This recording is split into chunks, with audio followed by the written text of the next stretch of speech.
uma transmissão da Academia Dynamis de Engenharia Geotécnica, a nossa live de todos os dias, né, do mini treinamento, que tem o objetivo, então, de fomentar o empreendedorismo geotécnico, que é a questão verdadeira e produtivista. Bom, sem mais delongas, eu vou aqui para os nossos slides.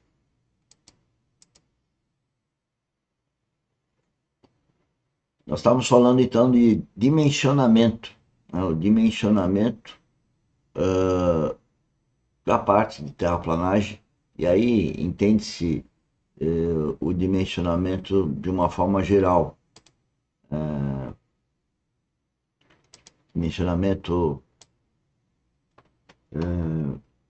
taludes, dimensionamento de talude de escavação, dimensionamento de fundação, dimensionamento de muro de arrimo, enfim, tudo que acaba, de uma certa forma, envolvida na terraplanagem. Então, nós aqui não temos uma visão limitada do que seria esse dimensionamento, mas sim de uma dimensão ampla do que é o dimensionamento. Então,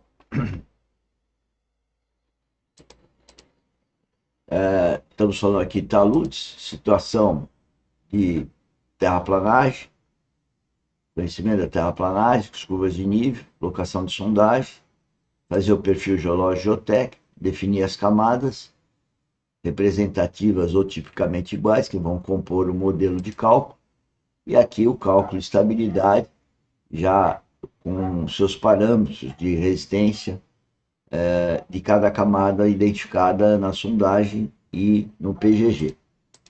Aqui um outro exemplo,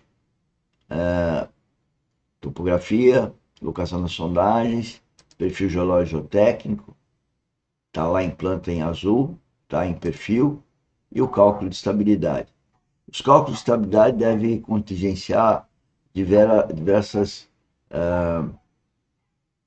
cenários, né?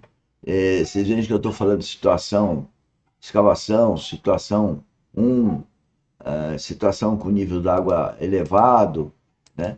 Então tem várias situações que eu devo estar contextualizando em cada sessão de estudo e vendo se o seu coeficiente de segurança está adequado ou não, tá? E a grande problema então é as investigações geológicas geotécnicas para depois entrar no cálculo. O que hoje tem mais fácil, veja que tem alguns ábacos mostrando coisas que eu utilizei na minha vida, que hoje são totalmente desnecessárias pelo desenvolvimento que teve os softwares, os programas de computadores, né, para definir o coeficiente de segurança, então, de taludes de corte e aterro. Aqui está mostrando os coeficientes de segurança que a gente deve atender, de acordo com a norma, né, de acordo com as incertezas que a gente tem de parâmetros, principalmente, mas das investigações, aqui está mostrando a dispersão que tem os valores de sondagem, para a gente não acreditar de uma forma muito inadequada, achando que aquele número é tão fiel como a gente queria mostrar. E exatamente por isso que os programas de computador hoje permitem uma variação, um estudo estatístico a partir então dos parâmetros, da dispersão dos parâmetros, e considerar isso no cálculo do coeficiente de segurança. Depois nós temos os tipos de soluções, né? E começamos com soluções de taludes superficiais. Temos a norma, que está em revisão, por sinal, a norma 11.682, que é de taludes, mas tem um foco aí e muita discussão ainda se é só para encosta, o que é encosta, enfim. Mas nós devemos seguir essa norma e ela está sendo adotada para qualquer tipo de talude, isso que está acontecendo na prática, né? Aí todos os itens da norma, que eu insisto, está em revisão, né? Os anexos vai ser tudo mudado, mas ela está em vigor ainda. A última versão ainda está em vigor. Aqui eu entrei muito rapidamente na sequência de projeto para definir taludes, cálculos de estabilidade, os cenários que a gente vai usar, a ruptura, agora sim, ruptura superficial, verificação de problemas de instabilidade superficial, né? E aí os tipos de solução que tem. Aí já entramos em solo grampeado, já soluções que podem ser superficial e profunda para estabilização de taludes, né? Aí a norma também, a norma 16.820, não, 16.920, essa é a 2, tem a 1, então tem todos os detalhes do solo grampeado, agora já entrou em aterro reforçado, que são as soluções para mim para muros de arrimo, né? Aqui é algumas fotos do talude, do aterro reforçado, em vários livros, tem bastante bibliografia hoje sobre isso, e as empresas que vendem esses produtos também oferecem softwares gratuitos. Outras soluções, terra armada, outras soluções de contenção, que é tirantes, que está na norma 8044, também nós comentamos sobre isso. Ainda estamos falando aqui do 8044, aterro sobre solos moles. Veja as várias situações contextualizadas nesse curso de terraplanagem. Aterro sobre solos moles, vários tipos de alternativa, solos compressíveis, problemas de recalque, colapso, expansibilidade, solos laterais saprolíticos, dutos, também aí problema de recalques, de controle tecnológico de dutos, de reaterro, pavimentação, né? Também está no contexto do nosso terraplanagem, pavimentação, subleito aí de piso que passou, problema de erosão, né? Soluções para as erosões, cálculo de velocidade de água, a drenagem interna ou superficial, aí a definitiva, né? Aí a interna, me desculpa, estou falando da interna, para barragens, para taludes, tá aí barragens, para pavimento, drenagem interna, e a drenagem e proteção superficial, né? Essa sim, a permanente, né? Que é o cálculo mais feito pela parte de hidráulica, hidrologia, mas que tem que ser contextualizado nos projetos de terraplanagem, nos projetos geotécnicos, de uma forma geral, que são inclusive as causas de deflagração de rupturas. Então, elas são muito importantes, não só no processo de erosão, mas como de instabilidade. Aí a drenagem interna e superficial, proteção superficial. Aqui sim, uma coisa muito importante, drenagem e proteção superficial provisória durante a obra. Fundamental a gente considerar isso na hora do projeto terraplanagem, para durante a obra ter uma contextualização de drenagem e proteção superficial. Eu vejo aí muita causa de problema geotécnico durante as obras, a falta de considerações sobre a drenagem e proteção provisória. Agora, a escavação abaixo do nível d'água, que também está na norma 8044, problema de redes de fluxo, tanto escoramentos, barragens de terra, enrocamento, e as especificações técnicas que englobam controle tecnológico, critério de aceitação e avaliação de desempenho, que deve ser parte integrante dos projetos de uma forma geral. É sempre nós pregamos isso, né?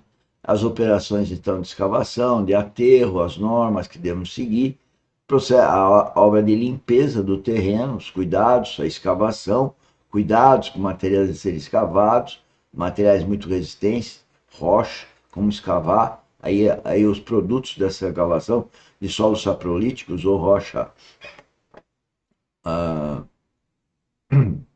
podre, né, rocha alterada. Aqui os aterros com esses materiais, e todos eles originados, evidentemente, de escavações, mas temos escavações obrigatórias que devem ser utilizadas no aterro. Como fazer o controle tecnológico, vou falar mais disso adiante. Aqui, como fazer as especificações técnicas, controle de passagem, controle dos parâmetros provenientes do aterro executado, a drenagem provisória desses aterros, né? Sequência construtiva, né, de como fazer esses aterros, são coisas que a gente fala, e os cuidados com as máquinas que a gente tem que usar, por exemplo, ter grade de disco e caminhão-pipa para acertar a umidade dos aterros, a sequência de aterro. Aqui a questão de escavação e o prever os solos que vão ser escavados e o destino deles no aterro. Tanto na escavação, a gente deve saber previamente o comportamento dos solos, assim como nos aterros. É isso que a gente está mostrando aí. A parte de controle geométrico, né, dos taludes, o grade, as coordenadas, aí de novo falando da operação de limpeza, da drenagem provisória, né, o cuidado com a drenagem provisória, principalmente quando chega perto de manancial, escadarias, bermas para conter erosão, uso do vetiver, aí algumas características de proteção superficial, provisória, aí ó, escadaria com sacaria, drenos horizontais profundos numa fase aí no caso provisória, pode ser permanente também. Aqui a locação da obra, também alertamos com relação ao problema de locação, marcação da obra, processos construtivos, fase de execução de um aterro. O livro aqui, que nós vamos também abordar no curso de Mecânica dos Solos, que vai falar da sequência construtiva de aterros, os cuidados com os ensaios de laboratório, ensaios de campo, a superlargura que é criada no aterro, como retirá-la e os custos, como colocar nas especificações. Aí também, continuando o planejamento de hotel, os tipos de equipamentos de terraplanagem, para carregadeira, microcarregadeira, microescavadeira, retroescavadeira, escavadeira hidráulica. São várias máquinas, britadores, quando temos rocha, né? O motoscraper, ainda falando de motoscraper, que ele escava, transporta, espalha. O pipa, né, para acertos de umidade, e também para irrigar os taludes, acerto de umidade da camada, e para irrigar os taludes que foram colocados gramas. A grade disco, já falamos, está ainda sendo repetido, necessária aí, e o rolo compactador, o manual e o mecânico, né? Aí acho que o primeiro rolo que foi feito, pé de carneiro, o jeito que é o aterro é compactado quando é pé de carneiro,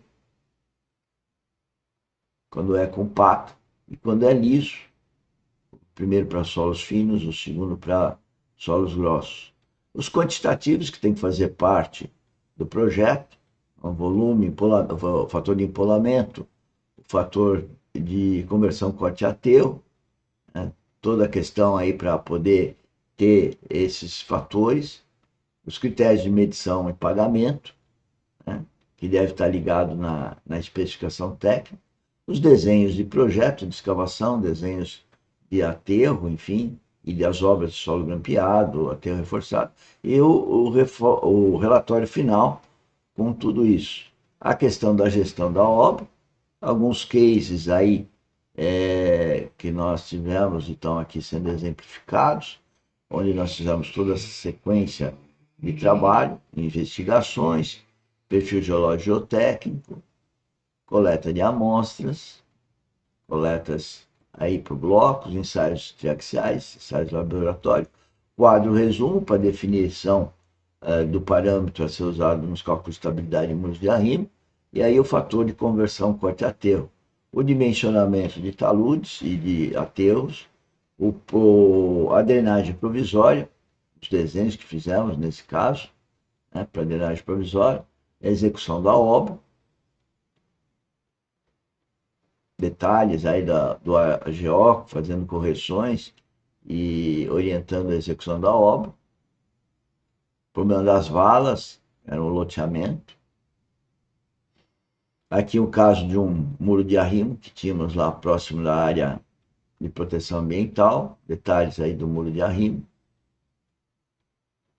Aqui o controle tecnológico, os parâmetros que nós chegamos na obra, que comprovaram os adotados em projeto. a pavimentação, finalizando então o capítulo 5, iniciando aí o capítulo 6, como sempre com o nosso organização do estudo, que são as fases do CQP e da visão do plano vertical, então, da intuição. Aqui entrando no capítulo 6, que é o AGO, que então repete um pouquinho do capítulo 1, né? E é a função de ter uma assessoria, verificando se tudo isso que a gente vem falando está sendo feito de acordo, e isso deve estar na especificação técnica, para poder então ter controle geométrico, controle geotécnico, assessoria aos engenheiros, aos técnicos, a fiscalização, a empresa de controle tecnológico, em todas as atividades aí que tem, nós temos esse procedimento 2.11, que tem objetivo exatamente procedimentos específicos da assessoria geotécnica. Então, nós recomendamos que isso seja feito em qualquer obra de terraplanagem, obra geotécnica, todo cuidado aí com várias questões do controle tecnológico, isso sempre baseado no conhecimento trino, como nós falamos no primeiro capítulo, que é fundamental o AGO caminhar nessa integração dos três conhecimentos que vêm da experiência, da lógica e da intuição, para prevenir problemas e ter uma visão sistêmica, não só na parte técnica, como a gente está falando mais, mas também vocês vão ver aí que vai entrar na parte administrativa e também na questão da intuição. Então aqui estamos falando de prevenir problemas, sempre a ideia do AGO é prevenir problemas.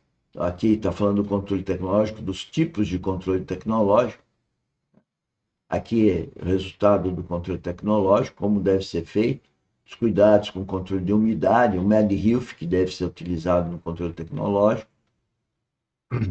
Aí o método de Hilf, como ele é feito, os cuidados que devem ter com os resultados, análise, ver se estão sendo atendidos então ao projeto, todo o controle do mosaico em campo, né? Aí é o controle do dia a dia, uns planilhas de controle, o método de Hilf, aí os vários tipos de aterro que podem existir, a verificação de coesão e de atrito, também tem a verificação, aqui o controle tecnológico,